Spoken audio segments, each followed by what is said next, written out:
En Afrique du Sud, la nouvelle feuille de route du secteur sucrier vient d'être officiellement lancée par le gouvernement et les parties prenantes de l'industrie. Signée le 17 novembre 2020 en présence de Toko Didiza, ministre de l'Agriculture, et de Ebrahim Patel, ministre du Commerce et de l'Industrie, ce nouveau plan de relance vise à augmenter de 300 000 tonnes la demande locale du sucre d'ici 2023.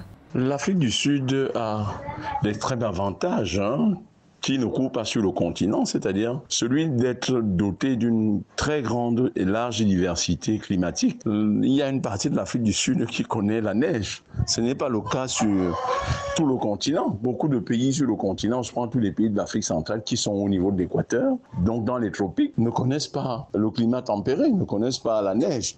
Il y a une bonne partie de l'Afrique du Sud également qui est presque désertique. Il y a une partie aussi qui a un climat mi-Sahel, mi-forestier.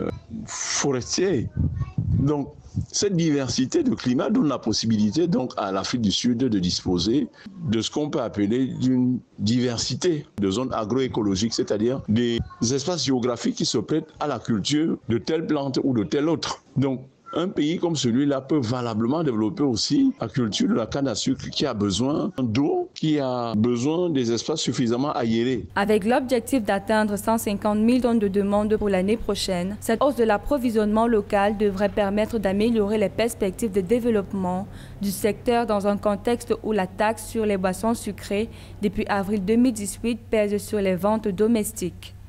L'Afrique du Sud, étant donc dans une position stratégique, étant le premier exportateur de l'Afrique australe, n'a pas d'effort particulier à faire lorsque son sucre sera là. Donc, il faut procéder au financement comme c'est déjà le cas parce qu'en fait, l'Afrique du Sud, quand même, c'est un pays suffisamment peuplé pour pouvoir offrir à sa population à peu près 100 000 tonnes de sucre l'année.